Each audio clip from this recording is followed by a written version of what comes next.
विश्वनाथ भगवान की, महाकालेश्वर भगवान की, ओंकारेश्वर भगवान की, कुबेरेश्वर महादेव की।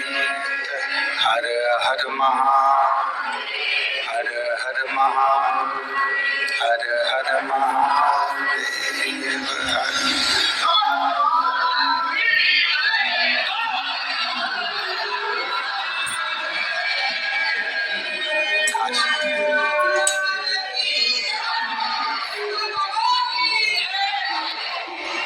काशी विश्वनाथ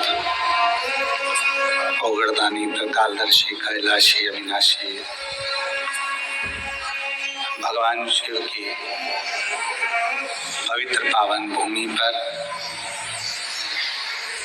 7 दिवसीय शिव महापुराण की कथा बाबा देवाधिदेव महादेव की कृपा से चल रही है। ऑनलाइन ये कथा आप और हम सभी अपने अपने घरों में रहकर बैठकर श्रवण कर रहे हैं।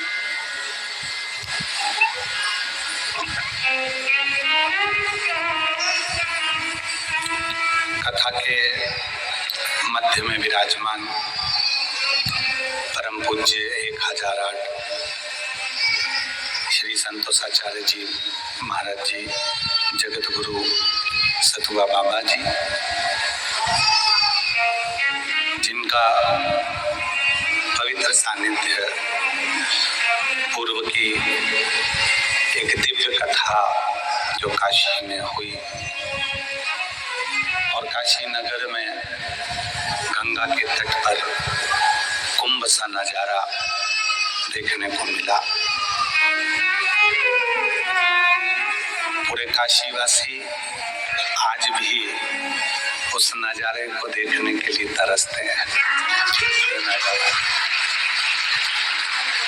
जिसमें उत्तर प्रदेश शासन के यशस्वी मुख्यमंत्री जी माननीय योगी जी भी आए थे और जिनके शब्द थे कि ये काशी की भूमि समर्पण की भूमि है और उस समर्पण की भूमि में शिव के नाम का उच्चारण स्मरण जीवन का एक लक्ष्य है। अभी जैसे बाबा जी बता रहे थे कि संकट मोचन पर एक माता मिल गई और उन्होंने कहा कि संकट मोचन ने मेरी संग आप मिल गए, मतलब अब मुझे शिव पुराण कहाँ हो रही उसका एड्रेस मिल जाएगा। तो ये तो शिव जी की कृपा है बाबा जी, आपका सहज भाव स्वभाव शिव की करुणा का एक आनंद है। कथा के मुख्य 9 जजमान जिनको हमने नवरत्न कहा है, श्री अमित मुदगल जी बेटा अम्बाला से हैं, जो बाबा जी ये हर कथाओं में यजमान बनते हैं और कहीं ना कहीं प्रयाग में भी यजमान थे और बाबा की कृपा से आज काशी में ऑनलाइन कथा के यजमान बनकर सबको लाभान्वित कर रहे हैं। श्री कृष्णलाल गुप्ता जी अम्बाला हरियाणा से हैं, ये भी प्रत्येक कथा में यजमान पद ग्रहण करते हैं। इनकी मित्र मंडली ने ये कथा का आयोजन कर कृतार्थ करा, जो सभी शिव भक्त सावन के महीने में ये कथा सुन रहे हैं, बहुत बहुत सारे। श्री राजकुमार राठौर जी वकील साहब दिल्ली से हैं, जो प्रत्येक कथा के यजमान पद ग्रहण करते हैं और अभी इनकी पूरी मित्र मंडली के साथ कदम से कदम मिलाकर वकील साहब खड़े होकर इस कथा का लाभ ले रहे हैं। श्री प्रदीप बंसल जी दिल्ली से हैं, जो निरंतर ये व्यासपीठ कैसे सब जगह पर पहुंचे उसकी योजना बनाते रहते हैं। इस व्यासपीठ को कैसे कहाँ तक लेकर जाना है, किस जगह तक पहुंचाना है, उसकी योजना बनाते रहते हैं। एक बार उनके लिए भी साथी शामेश्वर और एकांतेश्वर महादेव नोएडा से हैं, जो आस्था चैनल के माध्यम से ही टीवी पर ही यजमान पद ग्रहण कर ऑनलाइन अपने घर से कथा सुन रहे हैं। हम आपको बहुत साधुवाद देते हैं कि बाबा की कृपा से आप इस कथा के यजमान बने और जल्दी ही कुबेर भंडारी आपको ऑफलाइन कथा का भी यजमान बनाए। चतुर्वेदी परिवार झांसी से है जो निरंतर कथा के यजमान पद ग्रहण करते हैं और सभी परिवार का बहुत आत्मीय प्रेम शिव जी के प्रति बना हुआ है। पूरी कथा को अच्छे से सुचारू रूप से चला रहे हैं और पूरा मैनेजमेंट देख रहे हैं। बहुत बहुत साधुवाद। चंदन सोनी जी देवास से हैं जो भाव के साथ में, आनंद के साथ में शिव जी के पार्थिव पूजन के साथ में जुड़ते हुए अपने घर में रहकर परिवार इस पवित्र कथा का यजमान पद ग्रहण करे हैं, उसके लिए साधुवाद।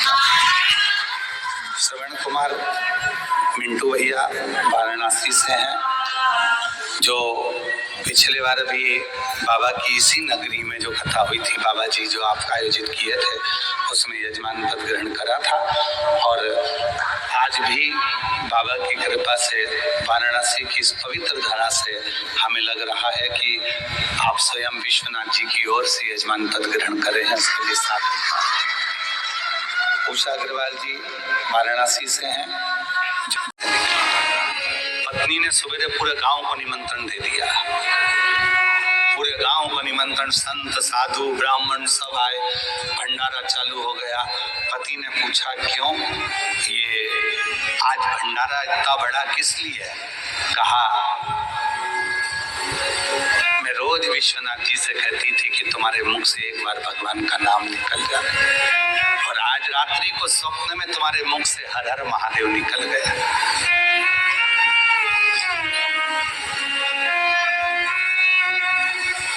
सही में?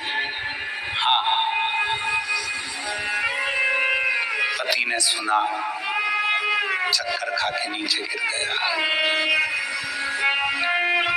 पत्नी ने पूछा हुआ क्या?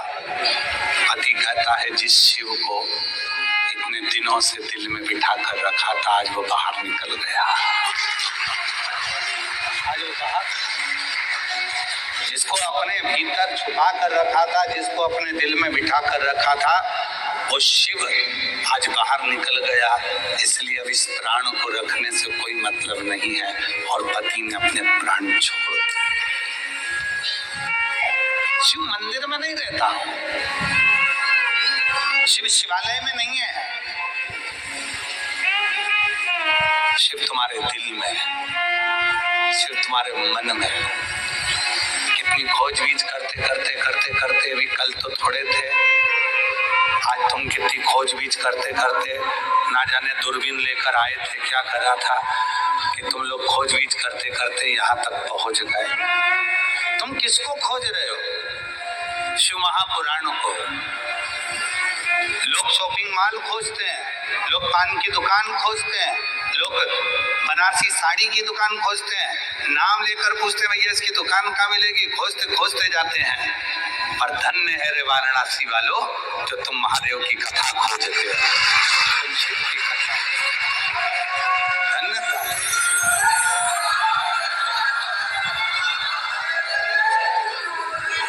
हमको लगता है तुम सतुआ बाबा के एक सब पार्टी वाले हो।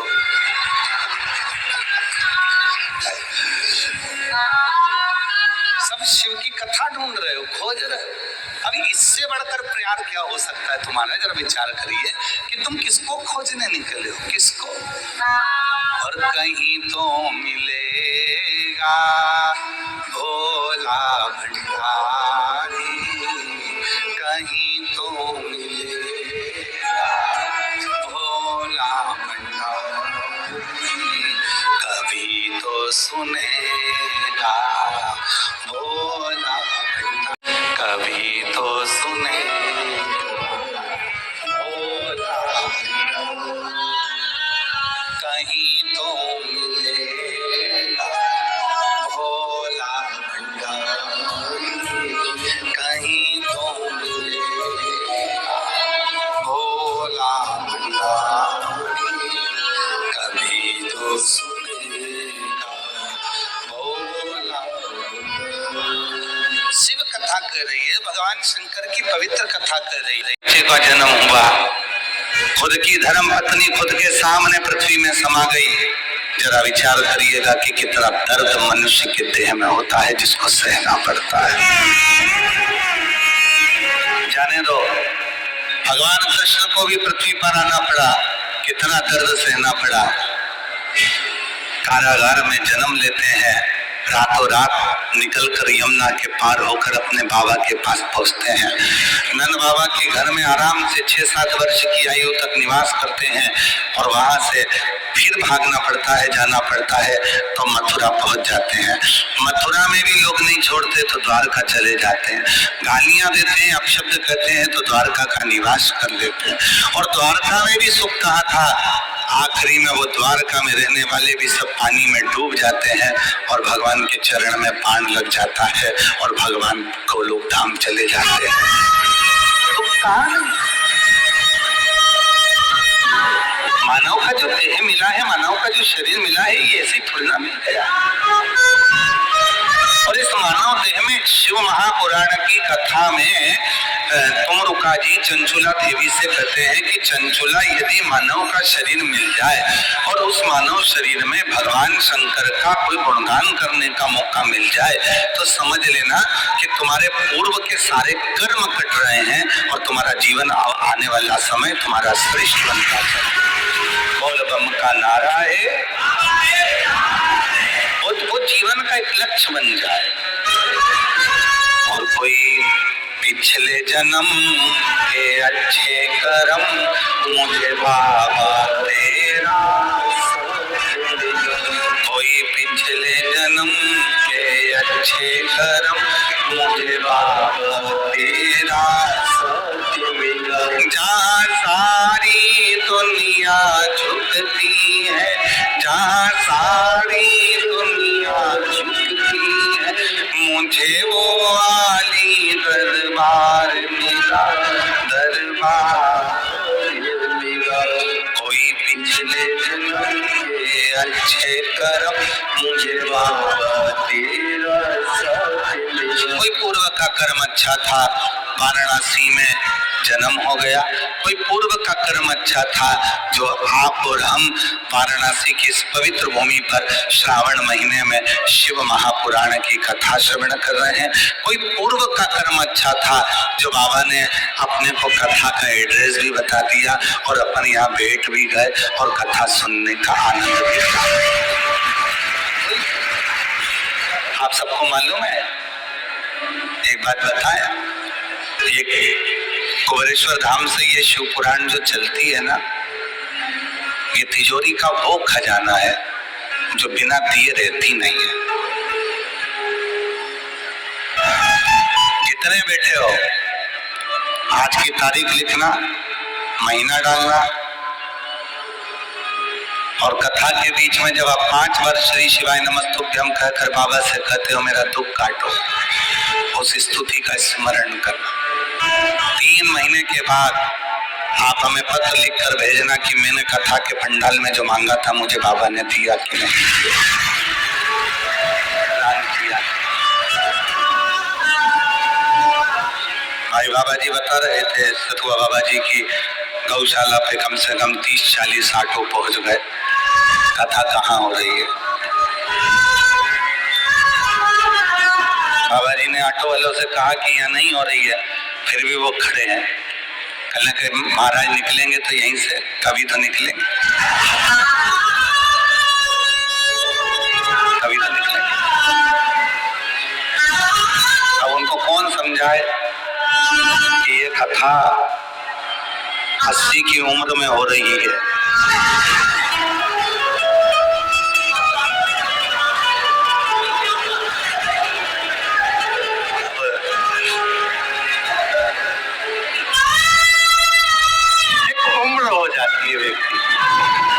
बचपन, जवानी, अधेड़ी, बुढ़ापा, ये उम्र निकलती जाती है। और आप सबसे निवेदन है, आपने अगर चवन्नी भी दी है ना तो आपको आना चाहिए। एक बार कुबेरेश्वर धाम जरूर आकर देखो, अपनी आंखों से देखोगे तो मालूम पड़ेगा तुमको कि वहां क्या है। क्यों लाखों लोग वहां कुबेरेश्वर धाम पर जाते हैं, क्यों लोग कांवड़ भरने के लिए जाते हैं, लोग क्यों पहुंचते हैं। और निवेदन है कभी जिंदगी में बन सके तो एक बार कुबेरेश्वर धाम की कांवड़ भी भर कर देखना। वो हाथ में केवल पानी के 2 लोटे नहीं रहेंगे, तुम्हारे हाथ में केवल वो डंडा नहीं रहेगा, वो बांबू नहीं रहेगा, वो 2 लोटा जो तुम बांध कर मां सीवन का जल लेकर कुबेरेश्वर धाम जा रहे हो, वो केवल जल नहीं होगा, तुम्हारे जीवन का सबसे बड़ा सुख होगा, तुम्हारे जीवन का सबसे बड़ा होगा। कोई साधारण नहीं।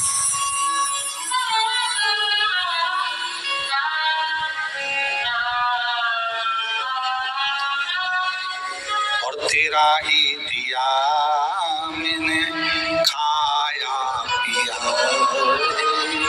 तेरा शुक्रिया तेरा शुक्रिया, मुझे भोले बाबा बहुत दे दिया, तेरा शुक्रिया तेरा शुक्रिया। तो विजया ने माता पार्वती जी के साथ देखा कि सब दुखी हैं, कोई सुखी नजर ही नहीं आ रहा। यहाँ तो सब दुखी, सब।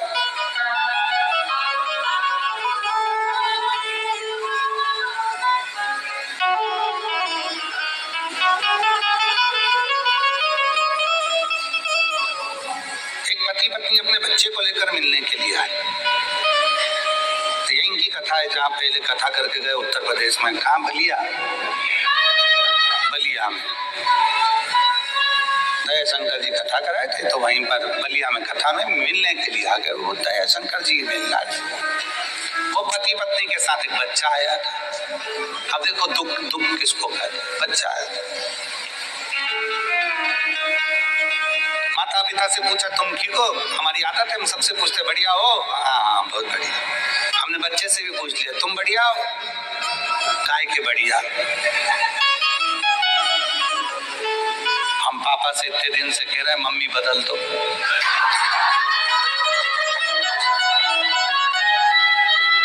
बाबा जी बच्चा कह रहा है हम पापा से इतने दिन से कह रहे हैं मम्मी बदल दो। हमने कहा मम्मी से क्या प्रॉब्लम है, खूब कूटती है।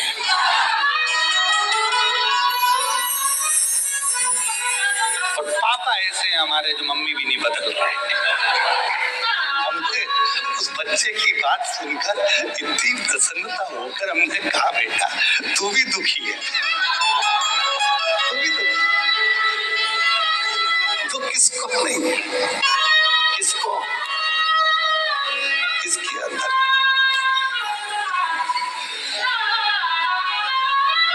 कहाँ दुख नहीं है।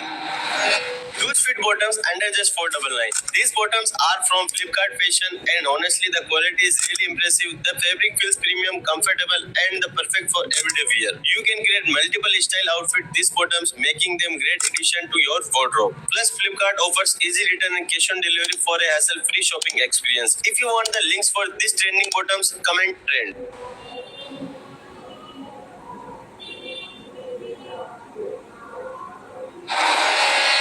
सब दुखी है।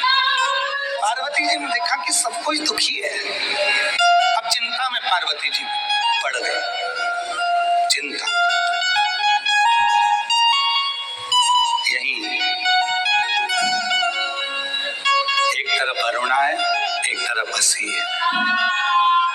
यही हंसी नदी का तट था जहां मां पार्वती जी मौन होकर बैठ गई, मौन होकर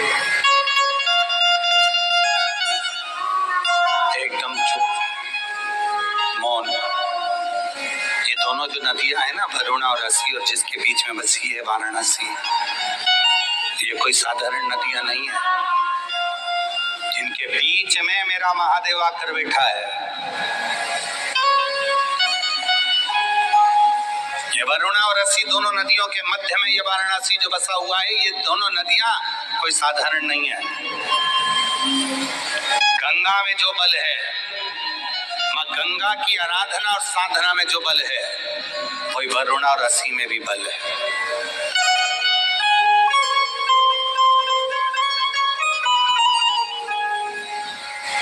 दोनों में बल। आप लोगों के स्मरण में होगा महाराज ने जब जिद करी थी माता पार्वती जी के सम्मुख में, और जिद करते करते अमोद प्रमोद भगवान गणेश जी के पोते, गणेश जी के लड़के का नाम क्या है, जम के बोलो, शुभ और लाभ, और गणेश जी के पोतों का नाम क्या है, अमोद और प्रमोद। गणेश जी के पोते का नाम, शिव जी के परपोतों का नाम है अमोद प्रमोद। दोनों अमोद और प्रमोद आकर खड़े हो गए थे, और जिनका तप बल अमोद और प्रमोद का इतना प्रबल हुआ था, उस तप बल के कारण ये वरुणा और असी का दोनों का प्रागट्यता मानी। ये कोई साधारण नहीं, अमोद और प्रमोद। असी नदी के पवित्र तट पर माँ बैठ गई, और आपको मालूम होगा माँ पार्वती, जैसे शिव जी का नाम यहाँ पर काशी विश्वनाथ पड़ा, वाराणसी में भगवान शिव को विश्वनाथ कहते हैं।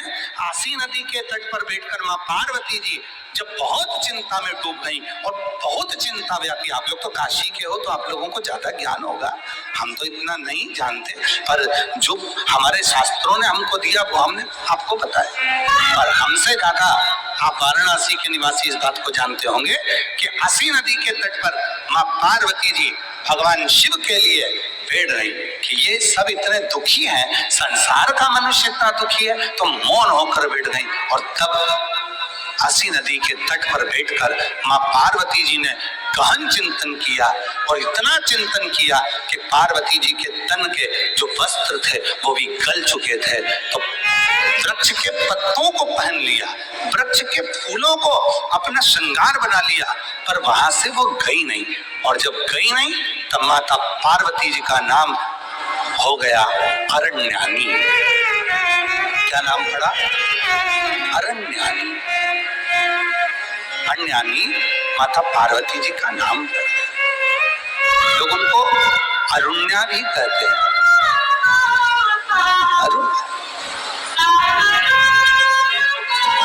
अरण्यानी माता पार्वती का नाम हो गया।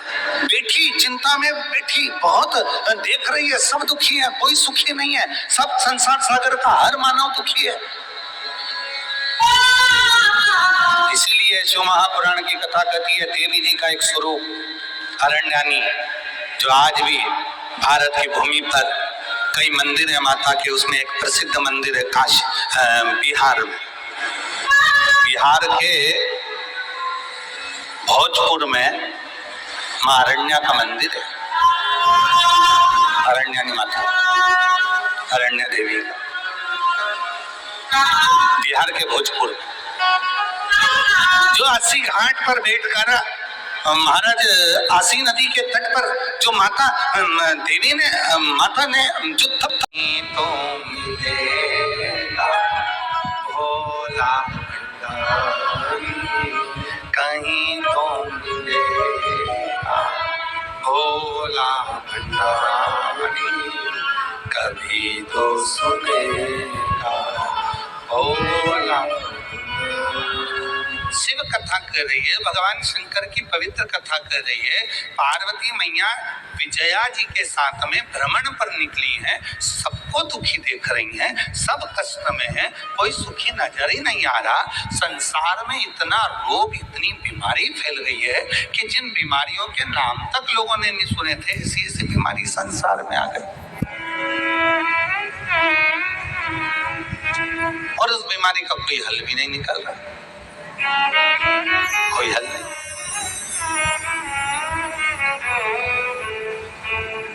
बाबा जी, एक कैंसर हॉस्पिटल में हम उनका बुलाना हुआ कि कैंसर के मरीजों से एक बार मिलना है। हम पहुंचे, देखा परिवार के लोग अटैचियों में पैसा लेकर खड़े थे, और डॉक्टर के हाथ जोड़कर कह रहे थे कि इनको बचा लो। धन है पर समय नहीं, धन है समय नहीं। हमने उस हॉस्पिटल के टीम को बोला कि भाई ये काम करो कि ये सब पैसा अपनी जगह काम करेगा, दवाई अपनी जगह काम करेगी, अब एक काम करो इस हॉस्पिटल में चारों तरफ पंचाक्षर मंत्र नमः शिवाय या षडाक्षर मंत्र ओम नमः शिवाय या महामृत्युंजय मंत्र या श्री शिवाय नमस्तुभ्यम इसके धीमी आवाज में चलने काम करेगी तो उसके साथ दुआ का होना जरूरी है। तो व्यक्ति काम करेगी पर उसके साथ दुआ बहुत जरूरी है। 100 रुपए अगर कमाना तो उसमें से 1 रुपया अपने दोनों हाथों से धर्म में लगाना, तो वो 99 रुपए तुम अपने शरीर पर खर्च कर सकते हो। बाबा जी अब तो सीहोर आए हैं, चतुर्वेदी जी भी पहुंचे, बंसल जी भी पहुंचे, अंबाला वाले भी पहुंचे, आप सब गए हो सीहोर। दुनिया के लोग कहते हैं बाबा बाबा बाबा, इतना बाबा के पास माल है, इतना बाबा के पास माल है। उनको कौन समझाए जब कुबेरेश्वर बाबा ही बाबा के साथ में है, जब कुबेर भंडारी ही साथ में है, तो माल की क्या कमी है? माल की क्या कमी होगी? पर एक बार मेरा निवेदन है, जितने लोग ऑनलाइन में 1 रुपया भी दान करते हैं, आप सबसे निवेदन है, जो चवन्नी भी आप हमारे 1 रुपया भी अगर हमारी विठले सेवा समिति को दान करते हो, कुबेरेश्वर धाम को देते हो, पंडित प्रदीप मिश्रा को यदि चवन्नी भी देते हो, तो आपको एक बार जिंदगी में सीहोर में आकर देखना चाहिए कि तुम्हारा दिया गया वो 1 रुपया सीहोर वाले बाबा ने कहीं खुद के ऊपर तो खर्च नहीं कर दिया। आपको आकर देखना चाहिए कि वहाँ कितने हजार लोग भोजन कर रहे हैं, कितने लोगों का निःशुल्क वहाँ इलाज चल रहा है, कितने लोगों के लिए एम्बुलेंस चल रही है, कितने लोगों के लिए भंडारा चल रहा है, कितने लोगों की शिक्षा की व्यवस्था हो रही है, कितने लोगों की चिकित्सा की व्यवस्था हो रही है, कितने लोगों के ठहरने की व्यवस्था हो रही है, और कितने लोगों को जब उनके पास कुछ नहीं रहता तो उनका घर बनवाने कर उनके घर में अलमारी में कपड़े धर कर वापिस आने की व्यवस्था भी कुबेरेश्वर धाम परिवार देखना चाहिए। जब खुद की तिजोरी है तो क्यों डरना? किस चीज के लिए डरना? किस चीज का विचार करना?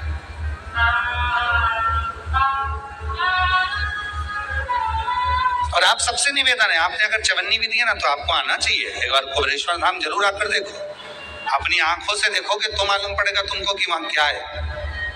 क्यों लाखों लोग वहां कुबेरेश्वर धाम पर जाते हैं, क्यों लोग कांवड़ भरने के लिए जाते हैं, लोग क्यों पहुंचते हैं। और निवेदन है, कभी जिंदगी में बन सके तो एक बार कुबेरेश्वर धाम की कांवड़ भी भर कर देखना। वो हाथ में केवल पानी के 2 लोटे नहीं रहेंगे, हाथ में केवल वो डंडा नहीं रहेगा, वो बांबू नहीं रहेगा, और 2 लोटा जो तुम बांध कर मां सीवन का जल लेकर कुबेरेश्वर धाम जा रहे हो, वो केवल जल नहीं होगा, तुम्हारे जीवन का सबसे बड़ा सुख होगा, तुम्हारे जीवन का सबसे बड़ा कोई साधारण है।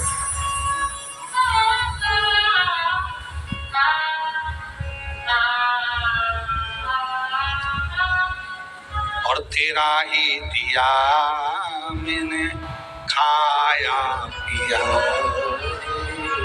तेरा शुक्रिया, तेरा शुक्रिया, मुझे भोले बाबा बहुत दे दिया, तेरा शुक्रिया, तेरा शुक्रिया। तो विजया ने माता पार्वती जी के साथ देखा कि सब दुखी हैं, कोई सुखी नजर ही नहीं आ रहा। यहाँ तो सब दुखी, सब।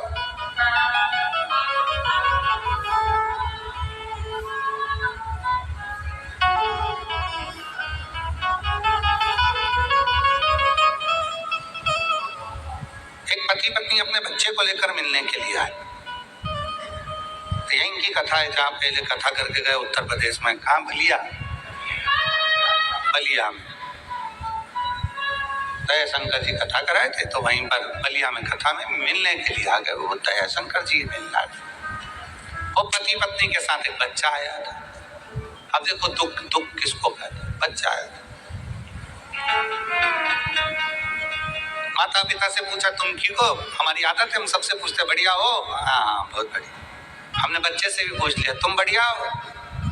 काहे के बढ़िया? हम पापा से इतने दिन से कह रहे हैं मम्मी बदल दो।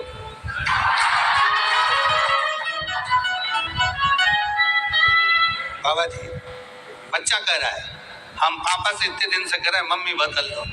हमने कहा मम्मी से क्या प्रॉब्लम है, खूब कूटती है।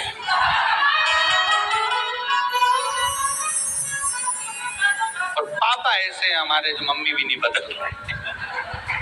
हमने उस बच्चे की बात सुनकर इतनी प्रसन्नता होकर हमने कहा बेटा तू भी दुखी है, तू भी दुखी। देखा कि सब कुछ दुखी है। अब चिंता में पार्वती जी पड़ गई। चिंता यही एक तरफ वरुणा है, एक तरफ हंसी है। यही हंसी नदी का तट था जहां मां पार्वती जी मौन होकर बैठ गई। तो इतने टेंट भरे पड़े हैं, 1 2 3 4 5 टेंट में इतने लगते हैं कि लोग छाता लगा लगा कर पीछे हैं। आस्था चैनल वालों जरा पीछे का कवरेज करिए। इतना टेंट भरा पड़ा है, उसके बाद भी लोग छाता लगा लगा के पीछे पूरे के पूरे छाता लगा लगा कर पूरे लोग बैठे। टेंट भरे होने के बाद लोग छाता लगा लगा के चारों तरफ ये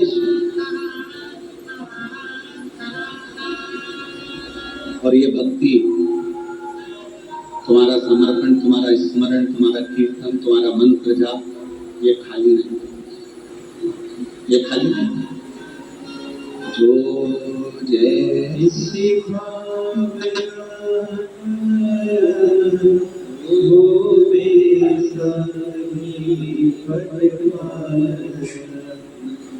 खाली उसे लौटाया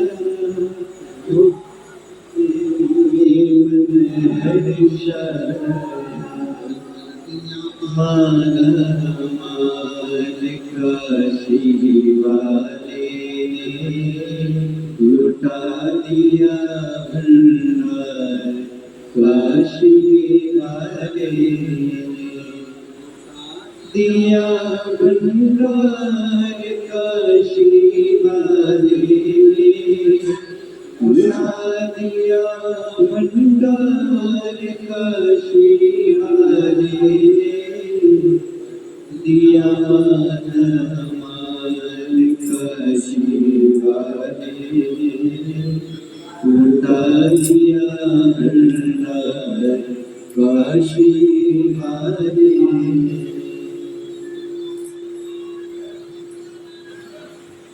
अब कैसे वो शिव तुमको जब इतनी परीक्षा ले रहा है, पानी गिरा रहा है, फिर भी तुम्हें कीचड़ में पानी में वो बुला रहा है, बिठा रहा है, कथा सुना रहा है, और उस परीक्षा में तुम सब पास होते चले जा रहे हो, तो मेरा बाबा कुछ तो नहीं कर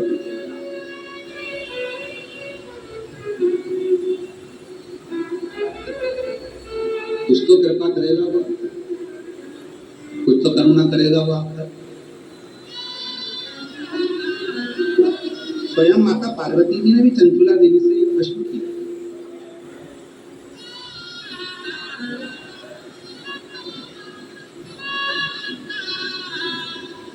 एक बार माता पार्वती जी ने चंचुला देवी से पूछा, चंचुला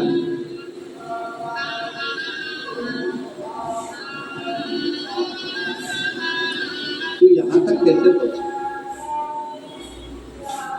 ये कैलाश तक, शिवधाम तक, भगवान शंकर के इस पवित्र कैलाश धाम तक तो कोई पहुंच नहीं सकता। चंचुला तू कैसे पहुंचा? साउंड वाले 5वें नंबर के पंडाल में पीछे जाइए, और वहाँ थोड़ा लोग खड़े हैं, हाथ हिला रहे हैं।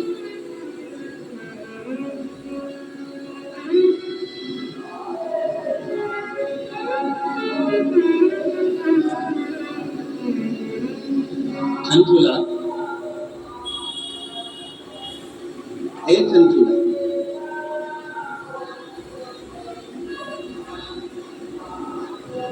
क्यों फोन में करवा चालू कर दो। चंचुला मुझे एक बात समझ में नहीं आती कि तो कैलाश धाम तक, भगवान शिव के इस धाम तक को कैसे पहुंचे? भगवान शंकर के इस पवित्र धाम तक को पहुंची कैसे? क्या करा?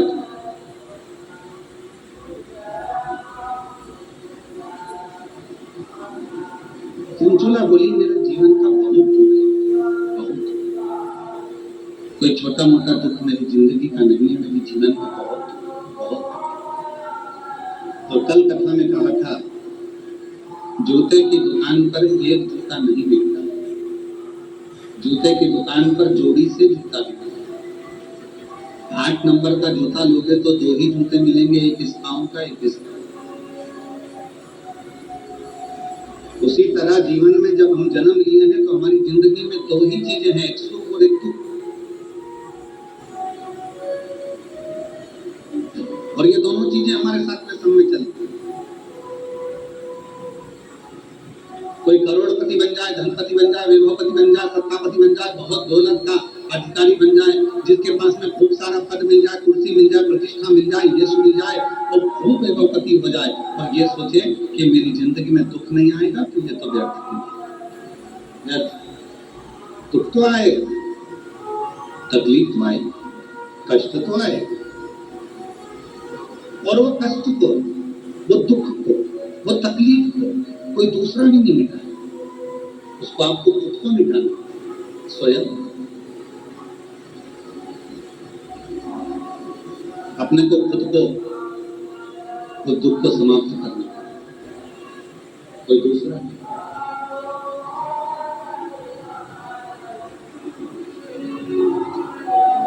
कल हम शाम को अग्रसेन भवन में जब पहुंचे, जहां रुके हैं भिलाई में, तो वहां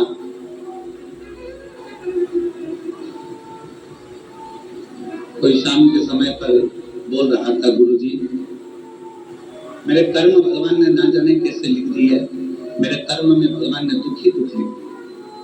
हमने कहा देखो भैया, आप कह रहे हो कि भगवान ने आपका कर्म लिखा है, पर सही मायने में तो ये है कि अपना कर्म परमात्मा कभी नहीं लिखता, अपना कर्म अपन खुद लिखते हैं। हमने जो पूर्व में करा होता है वो हम आज पढ़ रहे हैं, और जो आज कर जाएंगे वो हमें अगले जन्म में करना। कोई हमारे कर्म को कोई दूसरा नहीं लिख सकता, हमारे कर्म को कोई दूसरा लिखने वाला नहीं हो सकता। हमारे अपने कर्म को हम स्वयं। इसलिए आपको कल भी कहा कि मत बुरे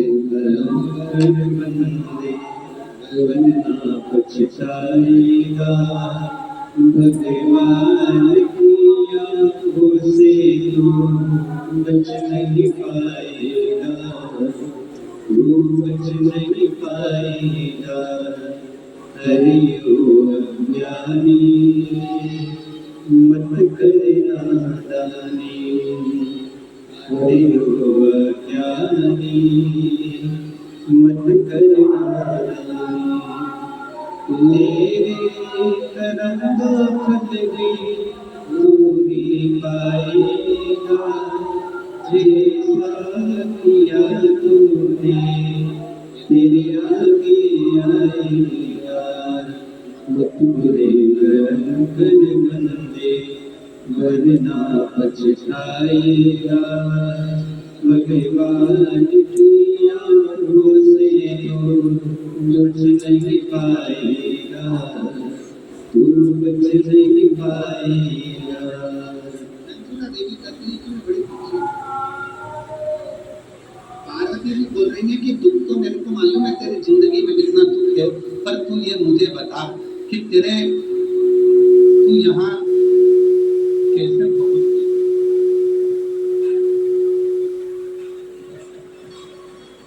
तू यहाँ पर पहुंची कैसे? लोग मरने के बाद इतनी जल्दी कैलाश नहीं आते, लोग मरने के बाद इतनी जल्दी कैलाश पर्वत पर शिव के धाम में नहीं, ढीले काम करते। लोग इतनी जल्दी कैलाश पर्वत पर नहीं आते, इतनी जल्दी लोग मरने के बाद शिव के धाम नहीं आते, तुम इतनी जल्दी शिव के धाम कैसे?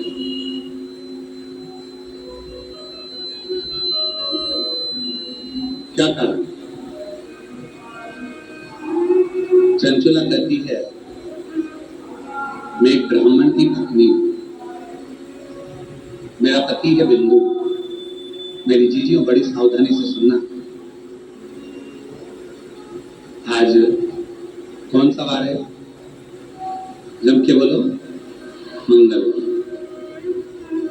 सावन के महीने में मंगलवार का जो दिन होता है उसको मंगला गौरी की व्रत का दिन है। हमें इधर का नहीं मालूम कि इधर मंगला गौरी व्रत होता है कि नहीं होता है। आप लोगों का है व्रत? इधर साइड भी होता है मंगला गौरी। तो जितनी भी मेरी जीजियां मंगला गौरी व्रत कर रही हैं, सबके चरणों को मैं नमन करता हूँ, प्रणाम करता हूँ। आप सभी को मेरी ओर से अखंड सौभाग्यवती होने का मंगला गौरी व्रत की बहुत बहुत बधाई। बहुत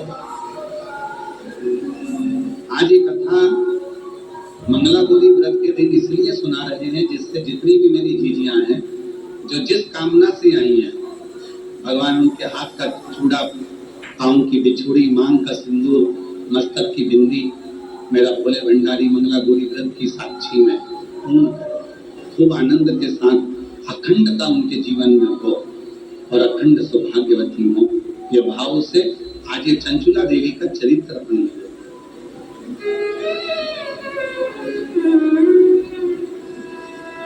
कौन? अच्छा, ठीक है।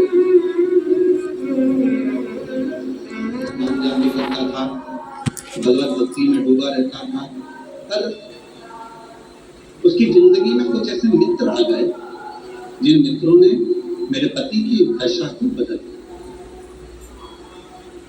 और दशा बदली तो वो दुर्दशा में पहुंच गया। दुर्दशा में हो, व्यसन वो करने लगा, मदिरापान वो करने लगा, जुआ वो खेलने लगा, मंदिर जाना बंद कर दिया, देव स्थान जाना बंद कर दिया, संकीर्तन करना बंद कर दिया, सत्संग करना बंद कर दिया, मंत्र जाप से परे हो गए।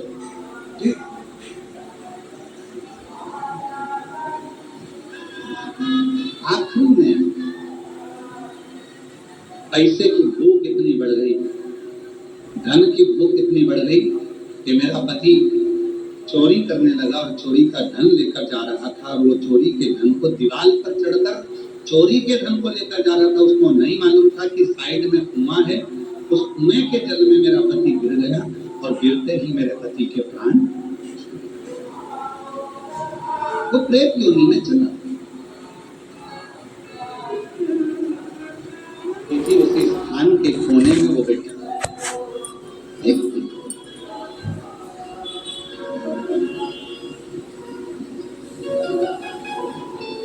फिर उसको आवाज आई, मेरी मुक्ति नहीं, मेरी मुक्ति नहीं। फिर गई बाबा, साधु जी, संत जी बताओ मेरे पति को मोक्ष कैसे? तो कहा इतने महीने तक आपको व्रत रखना पड़ेगा, जो व्रत संत ने बताया था वो 2.5 वर्ष तक चंचुला देवी ने करा। 2.5 वर्ष में चंचुला देवी केवल थी, ऐसी दुर्बल सी चंचुला देवी 2.5 वर्ष में हो गई थी। 2.5 वर्ष में एकदम दुर्बल हो गई थी, कुछ भी शरीर में नहीं था, केवल हार्ड शरीर में हड्डियां ही हड्डियां थी और जी चमड़ी थोड़ी सी चढ़ी हुई थी, मांस पूरा गल चुका था। चंचुला देवी एकदम दुर्बल हो गई थी। पूरा व्रत कर लिया, दान कर लिया, पुण्य कर लिया, उपवास कर लिया, यज्ञ कर लिया। अब चंचुला देवी ने विचार करा, अब तो मेरा पति को प्रेत की योनि से मुक्ति मिल गई होगी। चंचुला देवी वापिस अपने घर पर आई। घर पर आकर चंचुला देवी ने फिर विश्राम करा और विश्राम करने के बाद प्रातः में उठी, उठकर भोजन बना रही थी और भोजन बनाते समय खिड़की में से आवाज आई, भूख लगी है, भोजन, मुझे भूख लग रही है, भोजन, मैं भूखा हूं, भोजन। जो खिड़की में से झांका, चंचुला देवी ने तो कोई नजर नहीं आया। फिर भोजन बनाने बैठी तो फिर आवाज आई, मुझे भूख लगी है, भोजन दे दो। चंचुला देवी ने आवाज लगाकर कहा, मैं खिड़की में से झांका, तुम कौन हो जो तुम भूख से व्याकुल हो और मुझसे भोजन मांग रहे हो?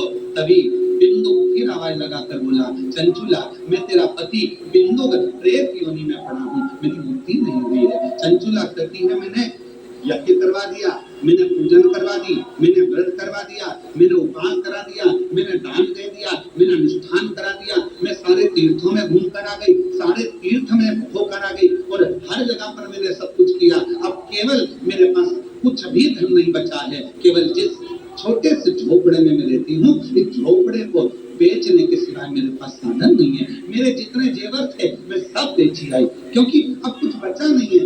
यज्ञ कराना है तो थोड़े धन की जरूरत पड़ेगी, अनुष्ठान कराना है तो धन की जरूरत पड़ेगी, उपवास करा है तो भी धन की जरूरत पड़ेगी, और कोई पाठ पूजन करना है तो भी धन की जरूरत पड़ेगी। मेरे पास अब धन नहीं बचा है। मैं कैसे तुम्हारी मुक्ति का साधन ढूंढूं? मैं कैसे तुम्हें मुक्त कर दूं? कैसे? चंचुला की आज आंख में से जल बह रहा था, रो रही थी चंचुला, आंख में से जल समझ नहीं पा रही हमें क्या क्रोध की चल खूब रो रही। गांव के लोग काशी जा रहे थे। चंचुला ने मन में सोचा कि अब मैं भी इनके पीछे पीछे चलूं। पैसा नहीं था, संपदा नहीं थी, सारे गांव के लोग गाड़ी में जा रहे हैं और चंचुला देवी उनके पीछे पीछे, उसी बैलगाड़ी के पीछे, उसी गाड़ी के पीछे अपनी सहार लेते हुए भगवान का नाम लेती लेती काशी की ओर चल दी।